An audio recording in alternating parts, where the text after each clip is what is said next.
to our Nigerian viewers and viewers across the world. This is Galaxy TV News. Let's check out what's in the pipeline for you at this time. Nigerian government receives over 600,000 doses of the AstraZeneca vaccine from the United Kingdom. Plus on the news, National Biosafety Management Agency presents second review of drafted biosecurity policy documents to enhance human safety. And outside Nigeria, military commander says UK's evacuation from Afghan capital Kabul operating at full rate. The details of the story in just a moment.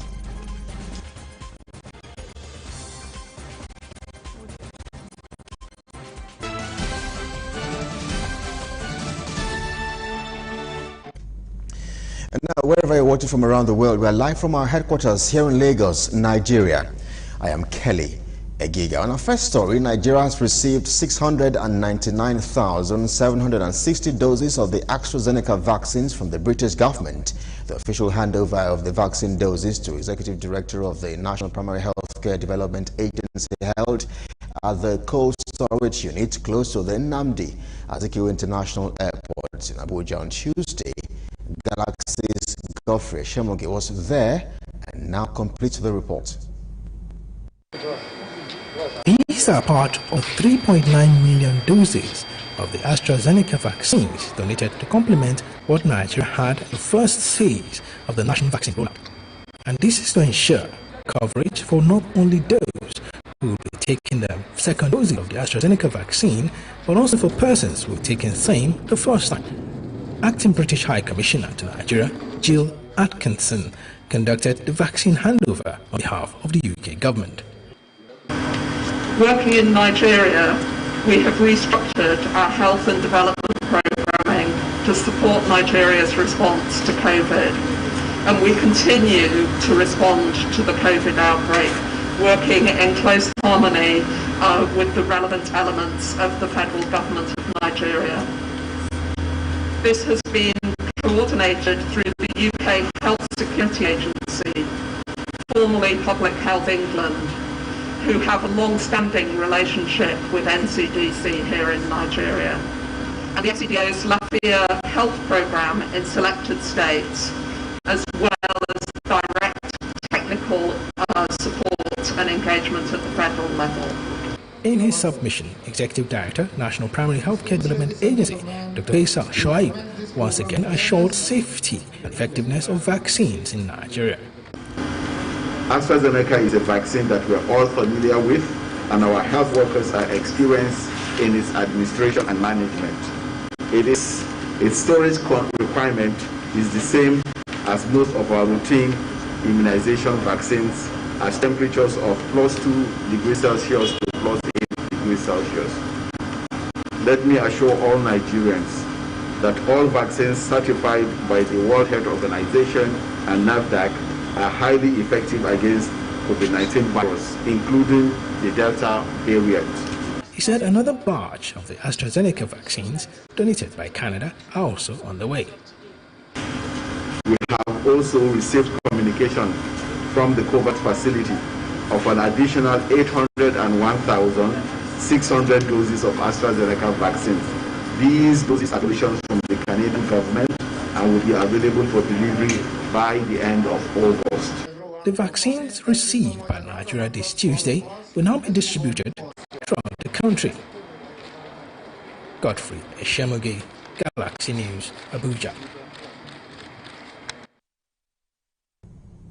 Let's stay with the COVID-19 pandemic as the Ogun State government says it is fully prepared for the rollout of the second phase of vaccination to members of the public following the installation of the ultra-cold chain for the storage of COVID-19 vaccines. Commissioner for Health in that state, Dr. Tomi Kuka, made this known shortly after inspecting the cold room for the storage of the COVID-19 vaccines.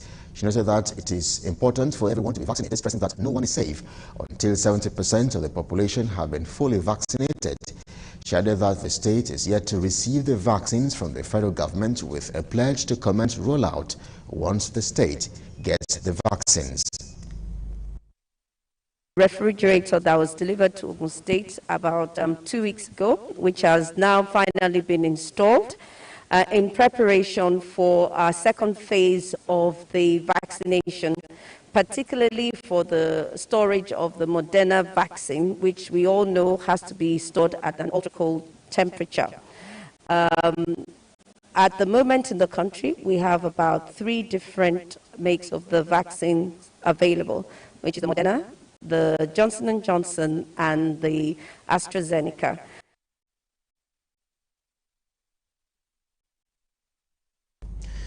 And now away from health stories, a group under the aegis of Nigerian Indigenous Nationalities Alliance for Self-Determination, NINAS, has called for the eradication of the current constitution ahead of the 2023 general elections. According to the spokesperson for the group, Don Pedro Obaseki, the 1999 constitution is a fraud and a forgery that is responsible for the killings, poverty and insecurity in the country.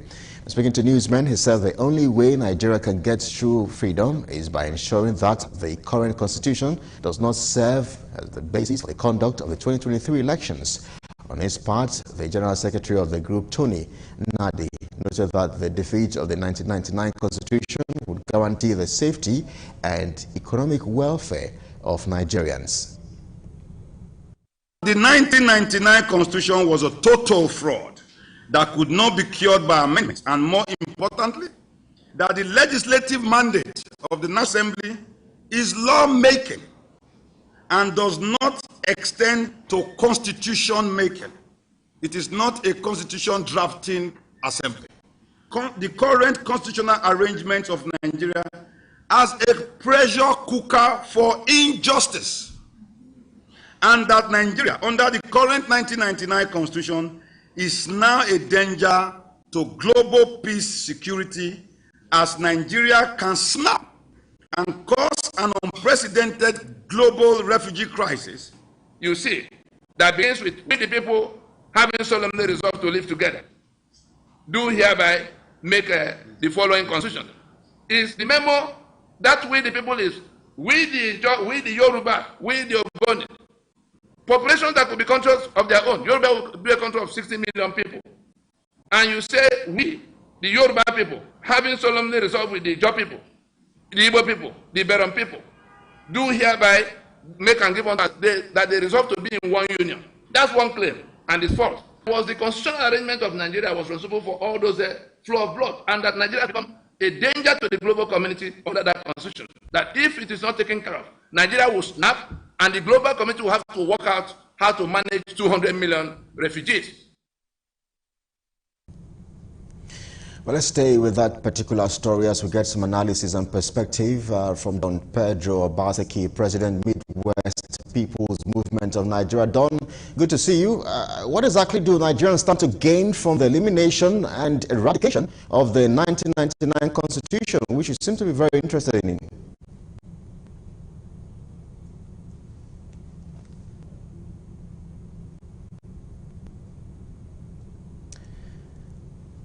Yes, Don, I may have to go over your thoughts again. Can you hear me? Yes, we can hear you now. Go ahead with your thoughts, please.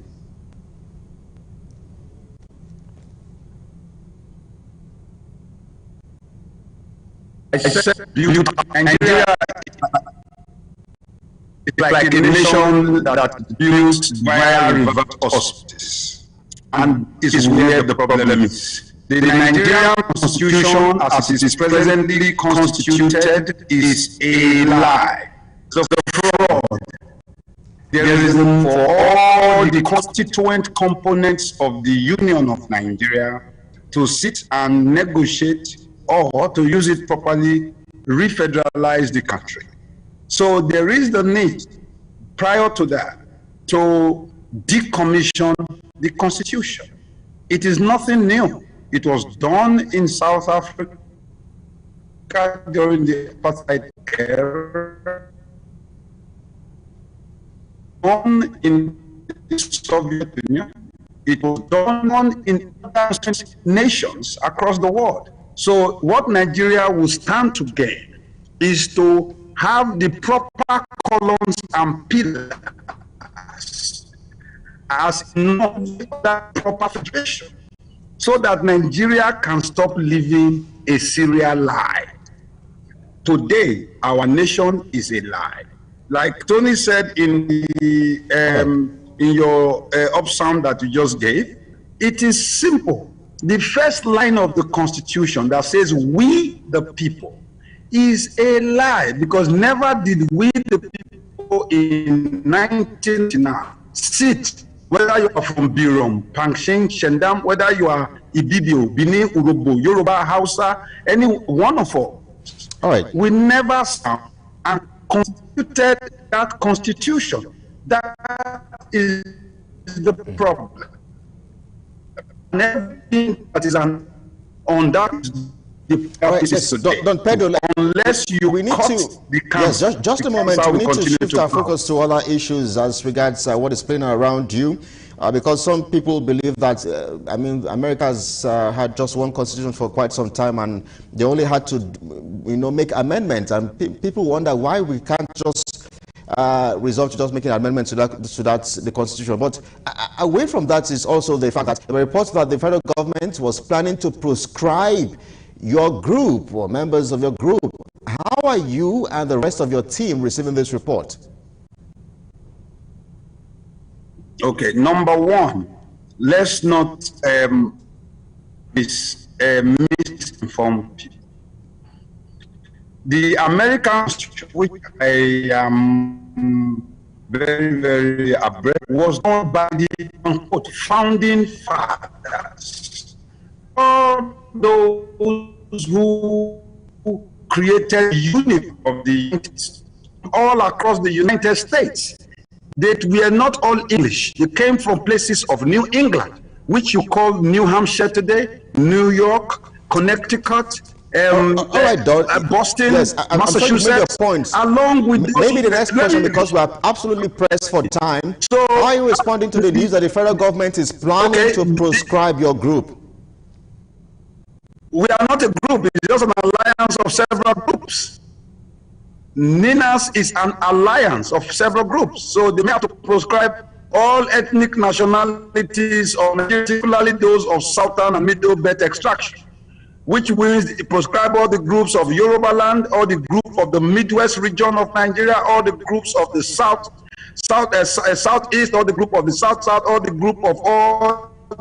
So you are going to prescribe all the groups of 24 states in Nigeria. So that is it. Why? And meanwhile, you are not proscribing Mietiala. Instead, you are giving them 100 billion naira from the sole reading backs of the poor of the Niger Delta, on which this nation has been built, on the sole reading backs of our people, of the marginalized people of the Midwest, of the marginalized people of the Eastern, marginalized people of the South, of the Niger Delta, of the marginalized people of the Yoruba nation.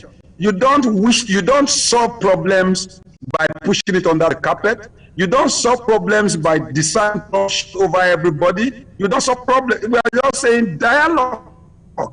Let us talk over the problems so that we can find an enduring solution, rather than a fire brigade approach that will Talibanize our people. There is absolutely no need for that. This is not a regional secession. It is just for self-determination for the people, their continued existence and their continued federalization within the Nigerian Union. That is very clear, and it doesn't need it's not rocket science. What we have today is a unitary government run from the cubicle of some people in Abuja. We don't even know when then take Paraga, and then they begin to lord it over the remaining nation. That cannot continue to happen. Right now, we are saying that the people of Nigeria should be allowed to, like human beings, and negotiate their continued involvement, just like our forefathers did in the Lancaster House prior to our declaration of independence. There is nothing wrong there. I would have loved to continue, but would like to thank you most kindly for sharing your thoughts with us on the news. Thank you, my brother. President of People's Movement of Nigeria. I'd like to thank you most kindly for your thoughts. All right, so there you go. This is Galaxy TV News. We're due for a break, but in the second part, National Biosafety Management Agency presents second review of drafted biosecurity policy document to enhance human safety. We'll tell you more on that story on the other side. Please stay with us.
Good to see you again. You're watching the news on Galaxy TV. Now, for more update and latest news, visit our website at www.galaxytvonline.com or subscribe to our YouTube channel at youtube.com/Galaxy TV Nigeria.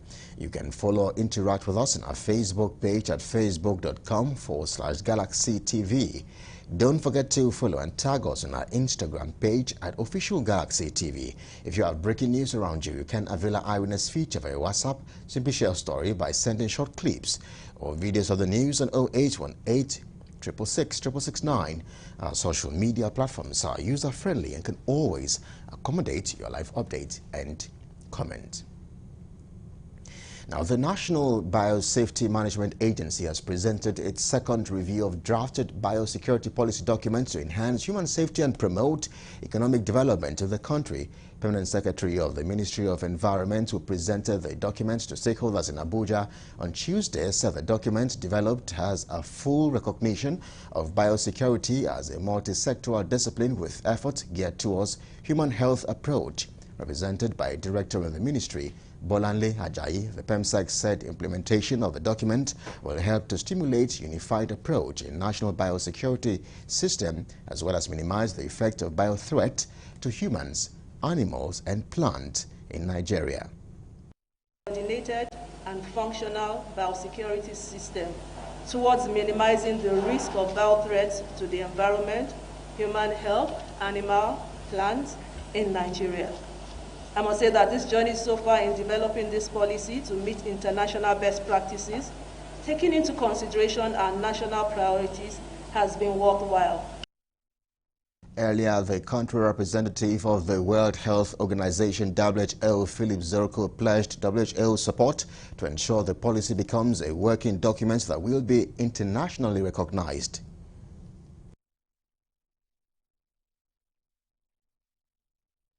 WHO will continue to support the federal government of Nigeria to ensure that the policy document is completed before the end of this year and become a working document. The Director General of National Biosafety Management Agency, Rufus Ebegbat, said the agency will continue to play its role in coordinating issues relating to biosecurity and to ensure that anyone that uses biological agents maliciously is prosecuted. The agency will meticulously ensure that this process under the Federal Ministry of Environment is conclusive this year so that the Federal Executive Council can take a critical look at it and take a decision, and we are hoping by the end of this year it will become our national policy on biosecurity. Now, the federal government is poised to strengthen regional, economic, social and cultural integration with the ECOWAS sub-region. Minister of State for Foreign Affairs, Zubairu Dada, disclosed this on Tuesday at the official inauguration of the Cross-Border Cooperation Support Program in Abuja. Dada said the new program will serve as a national platform to facilitate the much-needed cooperation and regional integration among member states. Overall goal of the new ECOWAS Cross-Border Cooperation Program is to strengthen cooperation and good relations amongst ECOWAS member states in order to ensure free movement of people, goods and services. There is a consensus understanding that cross-border cooperation is superior to unilateral action in the development of border regions and the facilitation of the much-desired regional integration. Director General National Boundary Commission Adamu Adaji said the support program was endorsed as a strategy to facilitate free movement of people, goods and services across West African borders. ECOWAS, in collaboration with member states, launched the first 4 cross-border pilot initiatives, which includes the Kano-Katsina-Maradi corridor, K2M, which is now expanded to include Kano-Jigawa-Jinder. Now, the Inspector General of Police, Usman Alkali Baba, has reiterated commitments towards collaborating with other security law enforcement partners within West African region in the area of training and capacity building at all levels. Usman Baba was speaking while receiving delegates of the Republic of Sierra Leone in Abuja Tuesday. According to him, the visit was to boost bilateral cooperation and also strengthen transnational police network aimed at addressing national and regional security challenges. It's significant in a number of ways. Firstly, it is a clear statement on the commitment of the Nigerian police and Sierra Leonean authorities to boost bilateral cooperation and strengthen transnational police network as a strategic approach that is directed at addressing national and regional security challenges. Earlier in his remarks, the IGP of the Republic of Sierra Leone, Ambrose Michael, said the main objective of their visit was to strengthen cooperation in the area of capacity building and exchange programs between the two organizations. He was also optimistic that the relationship will be cemented and sustained for the benefit of the two organizations. To have this relationship cemented and sustained for the benefit of the two organizations for which long time to come. That is why I originated a cooperation agreement and share it with my brother for his input, and I hope we shall sign that agreement today.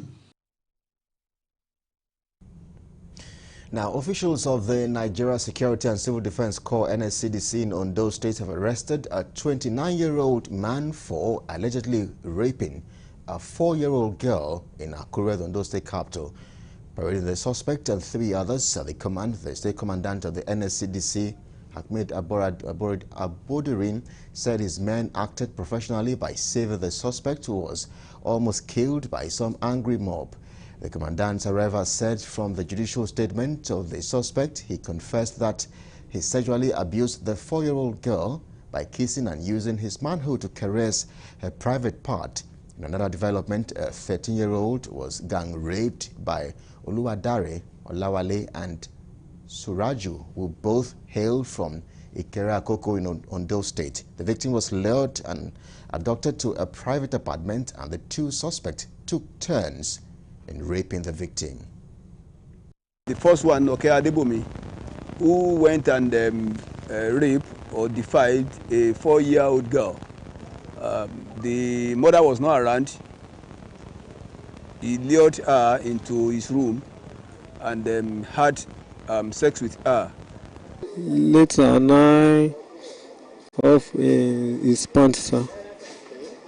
So later, I start from I remove my boxer, sir. So later, I remove my pennies, sir.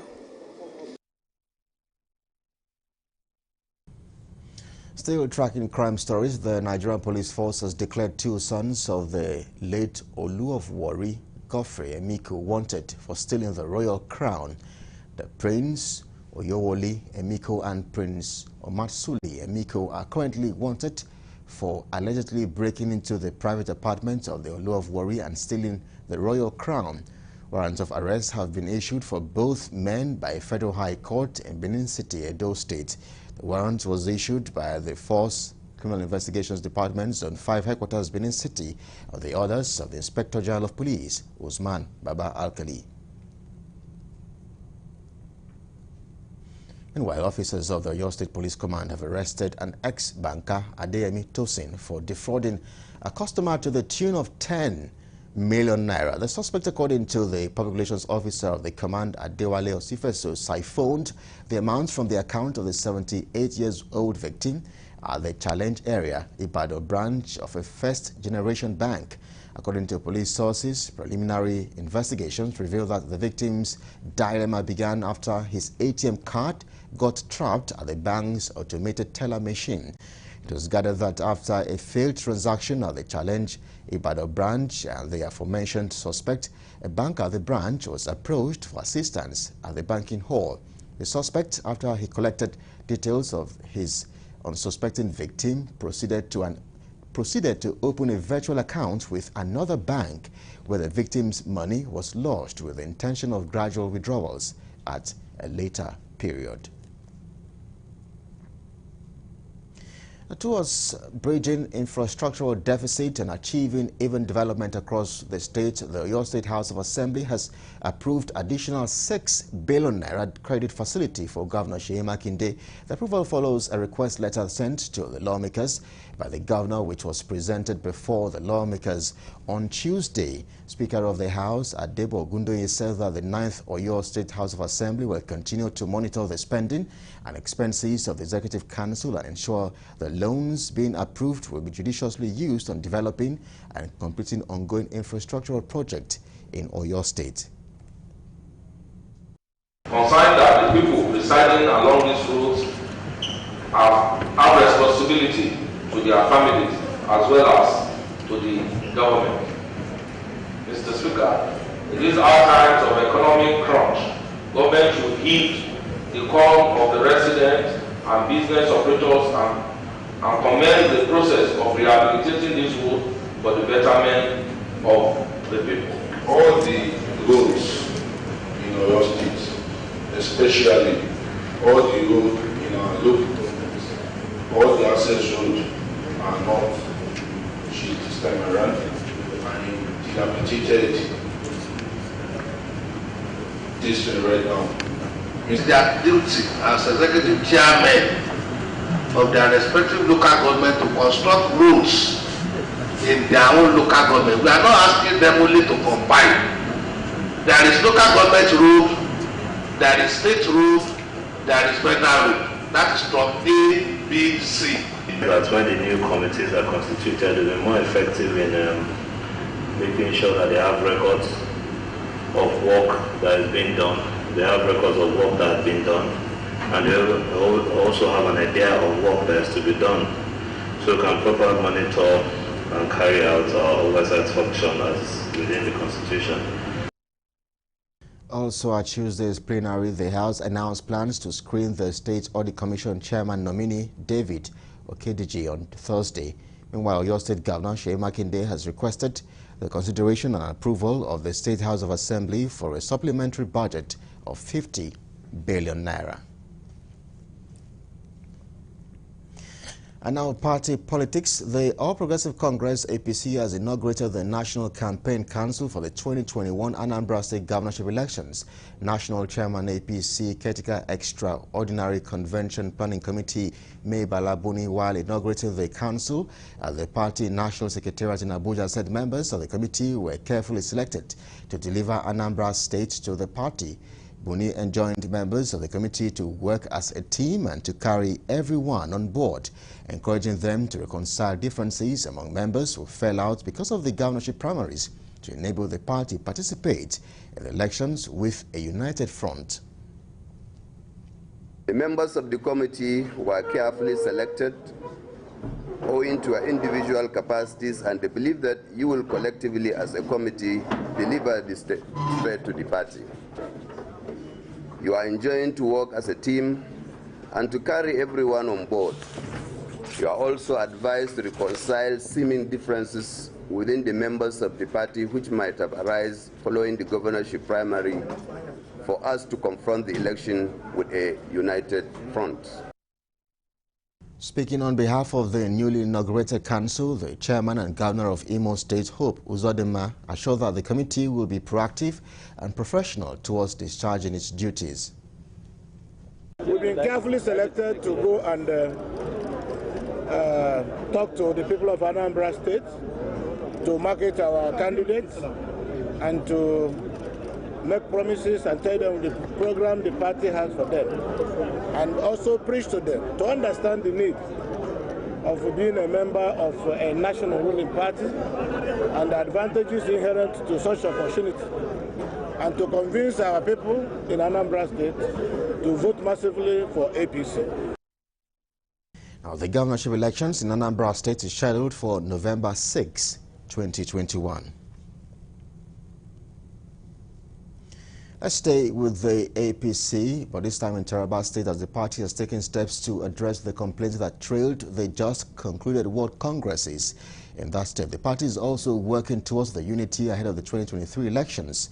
Speaking at the stakeholders meeting of the party in Jalingo Tuesday, chairman of the appeal panel of the party for Taraba State, Ambassador Ahmed Abdul Malik, said the team was in the states to officially receive complaints arising from the conduct of the World Congresses in the states. In our earlier caretaker chairman of the party in the states, Barrister Ibrahim El Suldi, said the committee was in the states to listen to complaints from aggrieved members who were not satisfied with the outcome of the World Congresses recently conducted in Taraba State. You're watching the news on Galaxy TV. Let's take a moment and be back with more reports. Stay with us. And here is a unique opportunity to be one of Galaxy Television eyewitness reporters.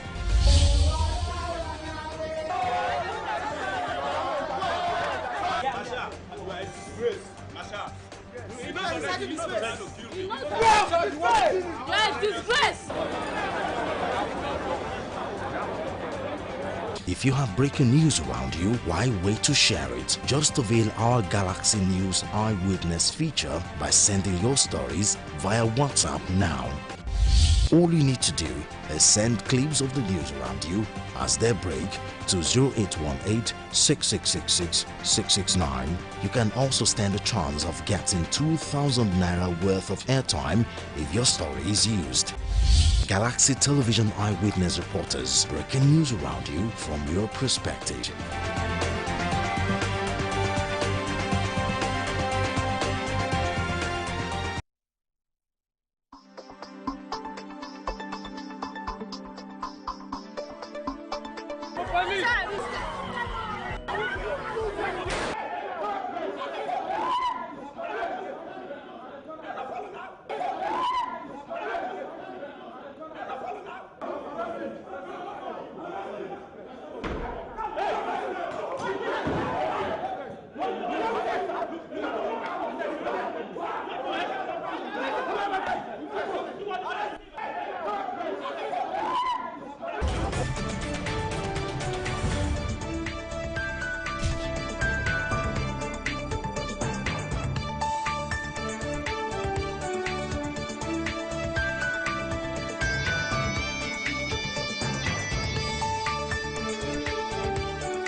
You're welcome back. Let's take you to Benue State, where Governor Samuel Ortom and stakeholders from the 3 senatorial zones of that state have called on the federal government through the Revenue Allocation and Fiscal Mobilization Commission to increase more allocation to state and local government rather than the federal government.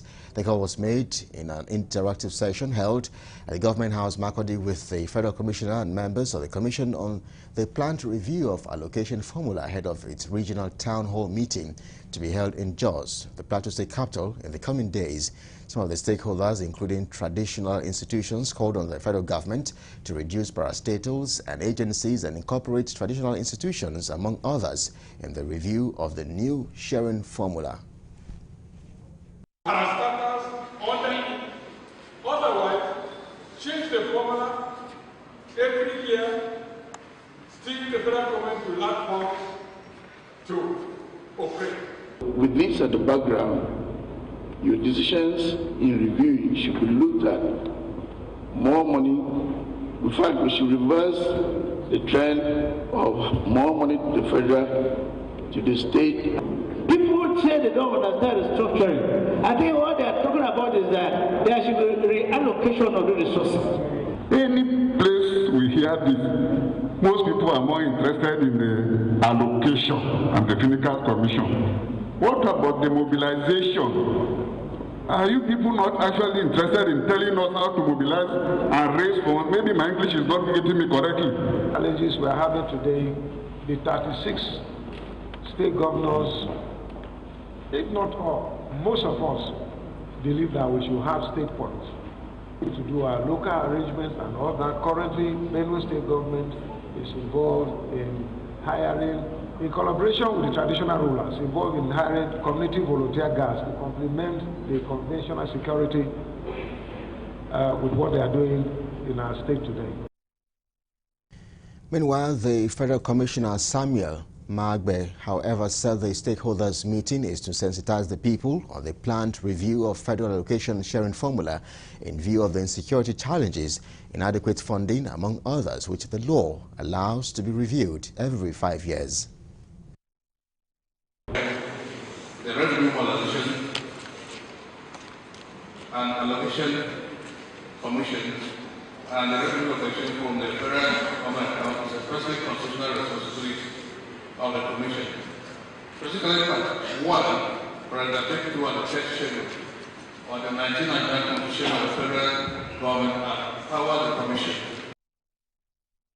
Governor Tom, however, maintained that the proposed allocation review was the call and yearnings of the 36 governors in Nigeria and for the federal government to play supervisory roles.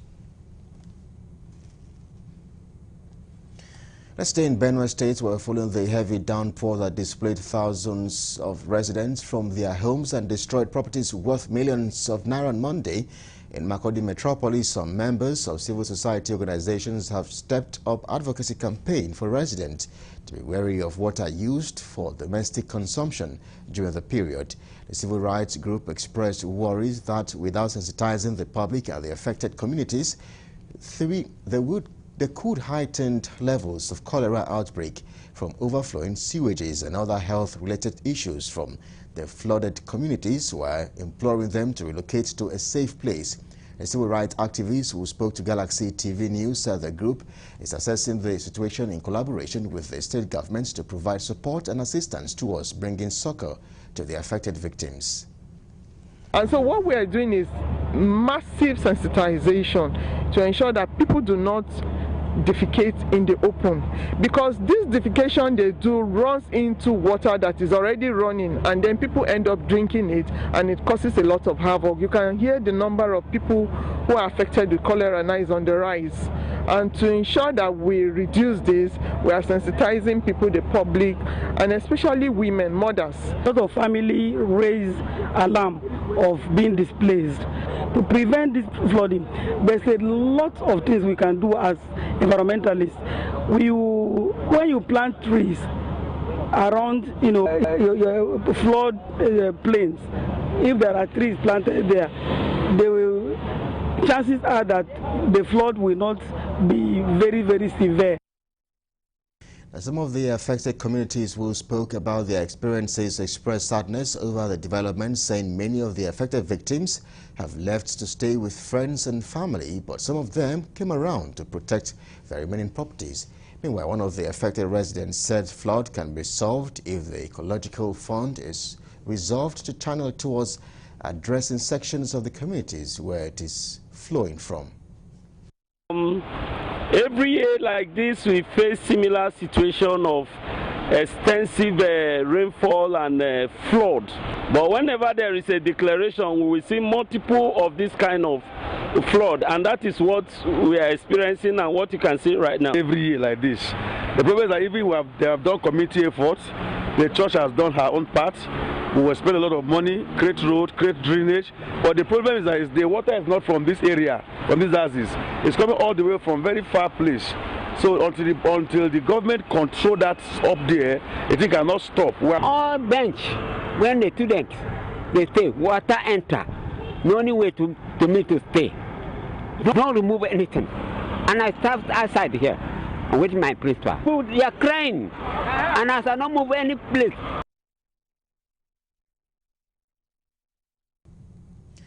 Away from Benue State, residents of Uhede community in Ovie North Northeast local government area of Edo State have lamented alleged destruction of over 100 houses in the community by the Nigerian army. They restated these in a protest to various parts of Benin City, the Edo State capital. The community residents who took the protest to the streets of Benin metropolis bearing placards with various inscriptions called on the army to leave them alone. The leader of the protesters, Chief Felix Agahowa, said the land rightfully belongs to the community with valid documents before the army barracks was built. The army came into that territory during the reign of Oba Akinzwa II. The federal government negotiated through the Oba, and the Oba in turn called all the dukes that contributed that land that we gave to the army. That was 64-65.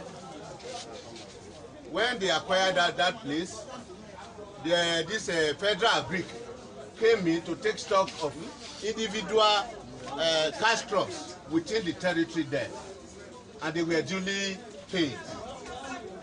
After the acquisition, they built the houses inside before the army came in. It was all done through the federal level. My father then, the Enoge of Ogede, asked them that they don't want quarrel between the army and the citizens, so they should demarcate their territory. They use barbed wire to demarcate it.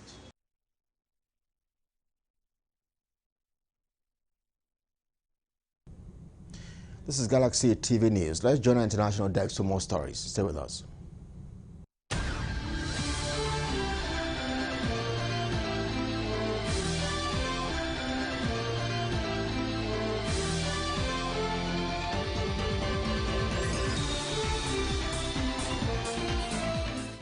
Welcome to news from the international scene. Starting from Afghanistan, the United Kingdom evacuation program in Afghanistan is operating at full pace, but the changing political situation means it can't afford to pause and wait, a military commander has said. Vice Admiral Sir Ben Key, who is running the evacuation, said about 300 people had been flown out so far. In total, the United Kingdom hopes to help 6,000 to 7,000 British nationals and eligible Afghan staff to leave, he said. But Sir Ben said the operation was dependent on the security situation. There were chaotic scenes at Kabul airport on Monday as thousands tried to flee the country after the Taliban seized control of the capital. A number of people died and large crowds on the runway led to all flights being halted for several hours. However, Chief Joint Operations Vice Admiral Sir Ben said the situation was now much calmer. He said he's very confident that they will now have stable airfield in which they can get on with the business alongside all their allies and partners that they need to do. He said 3 flights had landed in Kabul so far on Tuesday and more were planned. Military aircraft are also flying from Afghanistan to airports across the region, where people can then be put on civilian charter flights, he added. The United Kingdom has sent about 900 troops to Afghanistan to help evacuate British nationals and Afghans who are eligible to resettle in the United Kingdom. This group includes Afghans who work for the British government as well as interpreters, cultural advisors and embassy staffs. Other eligible are those deemed to be at high and imminent risk, according to the Ministry of Defense. Still with Afghanistan, Uganda is to take in 2,000 refugees who have fled Afghanistan after Taliban militants took power on Sunday. The first group of 500 Afghans are expected to arrive at Entebbe Airport later on Tuesday. The deal was agreed following a request from the U.S. government. Refugee Minister Esther Anyaku told newsmen. Uganda has a long history of welcoming refugees and is currently home to around 1.3 million people who have fled conflict or other disasters. The East African nation has the largest number of refugees in any country in Africa and the third largest in the world. The new Afghan arrivals will be tested for COVID-19 before they are sent to isolation centers, Ms. Anyankun said. The Taliban has returned to power 20 years after a U.S.-led intervention ousted them in 2001. The Islamic group was able to seize control after most foreign troops pulled out. The lightning advance of the Taliban over 10 days prompted tens of thousands of people to flee their homes, many arriving in the Afghan capital, Kabul, others heading to neighboring countries. Kabul was the last major city to fall, prompting Afghan President Ashraf Ghani to flee the country on Sunday. Many desperate residents have headed to the airport where U.S. troops were organizing evacuations for foreigners and vulnerable Afghans. More than 90% of Uganda's refugees come from neighboring Democratic Republic of Congo and South Sudan. Refugees live in settlements or villages alongside local residents, and some are given plots of land and allowed to work. Still on the international scenes, moving on to Europe, thousands of people, including tourists and campsites, have been moved to safety as firefighters tackle a wildfire close to the France Riviera. Many were given only minutes to leave as hundreds of firefighters were deployed in the Var region to the southwest of Saint-Tropez. Fire officials said the blaze broke out on Monday and has consumed more than 5,000 hectares. 19 people suffered smoke inhalation and 3 have been injured. The fire ignited during an intense heat wave, with forecasters expecting temperature of up to 35 degrees Celsius on Tuesday. Southern France is the latest area in Europe to be ravaged by wildfire this summer, as temperatures soared to record levels around the Mediterranean. Scientists say heat waves are becoming more likely and more extreme because of climate change driven by human-induced carbon emissions. Greece, Turkey, Spain and Portugal are among the countries that have been grappling with wildfire that has claimed lives and destroyed homes. The blaze in southern France started near the village of Gonfaron, about 50 kilometers west of Saint-Tropez. By Tuesday morning, it is swept across more than 5,000 hectares of forest and scrubland. The local fire department said firefighting aircraft dumped water to help douse the flames. Vast local government said 900 firefighters and 120 police have been deployed. Most of the evacuations took place around the village of Les Moules and Grimaud. 7 campsites were cleared of tourists. The local prefect told newsmen and some were destroyed by the fire as a flame fanned by strong winds spread rapidly. Tourists and residents in those areas have been sheltering in town halls, colleges and gyms. Holidaymaker told France media they were evacuated from hotels at short notice. France Interior Minister Gerard Darmanin said he would travel to the scene of the fire on Tuesday. Meanwhile, in southern Portugal, hundreds of firefighters were struggling to control a blaze that prompted the evacuation of around 60 people in the Algarve region. The fires comes a week a major United Nations report warned of more extreme weather events because of global warming. And lastly, on the international scene, rescue work following the deadly earthquake which struck Haiti on Saturday has been hampered by heavy rains brought by Tropical Storm Grace. Tens of thousands of people left homeless by the quake had to decide whether to brave the storm on the flimsy trampolines or risk returning into buildings damaged by the tremor.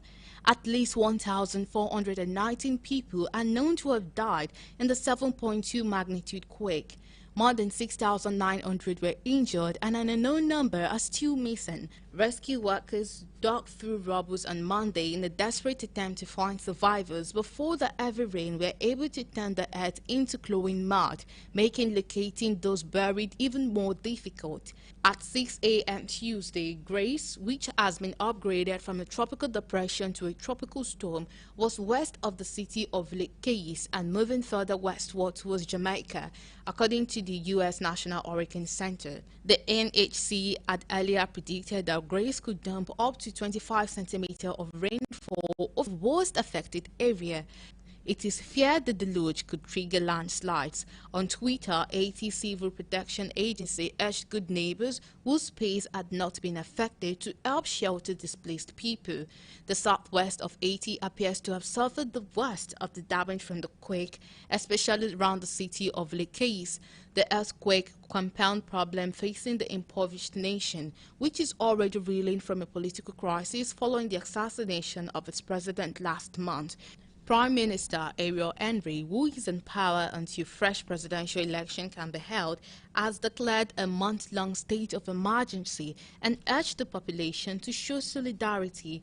Haiti has been hit by a series of natural disasters over the past decade, including Hurricane Matthew in 2016. The deadliest was the 2010 earthquake, which killed more than 200,000 people and caused extensive damage to the country's infrastructure and economy. And that's it from news from the international scene.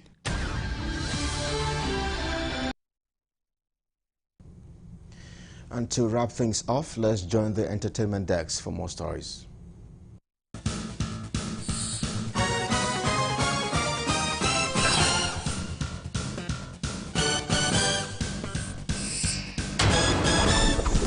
On entertainment news, actor Timini Egwusin's ex-girlfriend has called him out on Twitter, accusing him of targeting naive teenage girls for relationship. Recall the actor Timini and Lydia Balogun went viral last year when it was revealed that the then 32-year-old actor was dating a 19-year-old woman. This led to a debate as people questioned if it's appropriate, considering the age difference. Lydia has now claimed Timini goes after young naive girls, adding that he's currently seeing an 18-year-old Babcock University student. She said she was warned at the time, but didn't know anything about Timini or his past. However, she said that while in the relationship, she experienced things that scared her. She claimed that Timini used to tell her that no one would ever love her again, and his loss shamed her and also spoiled her name to people. She added that all the women who spoke against the age difference between her and Timini last year were called bitter, and she knows most people will call her bitter for speaking up. She went on to share screenshots of her message confronting Timini about him dating an 18-year-old and asking him to seek help. Now trending is Sam Oke, who launched his new album at his listening party. Now Great Live Entertainment, who is the African fast-rising record label, set to release his new album, A New Dawn.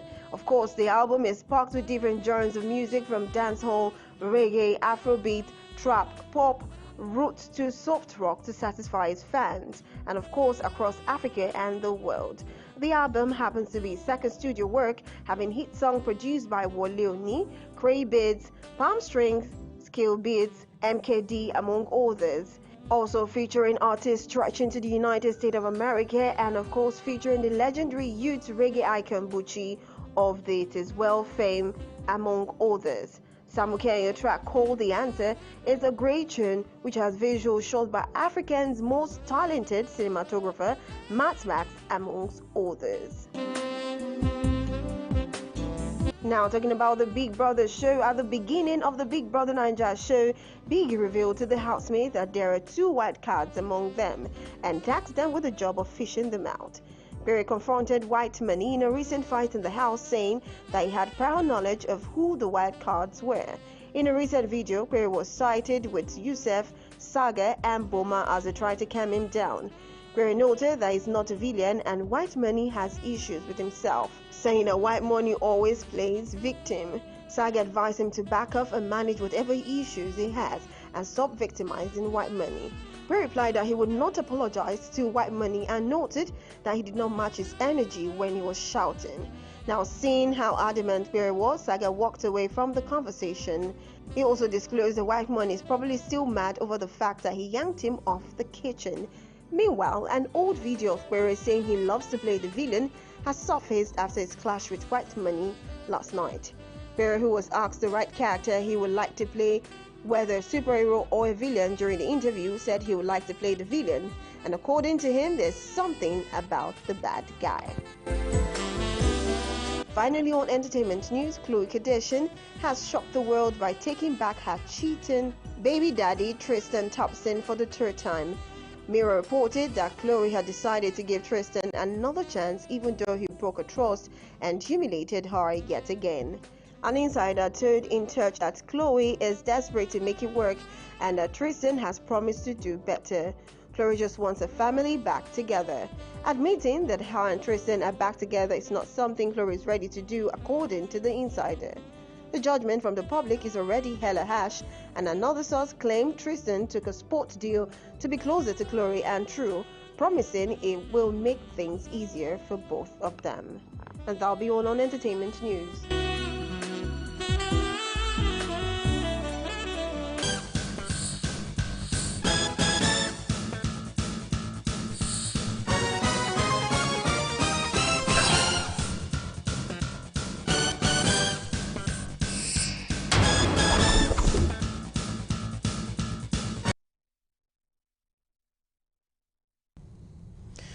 And the entertainment desk does it for us. On behalf of the production team and everyone here, thank you so much for watching. I am Kelly Eggy. I'll see you again next time. Bye.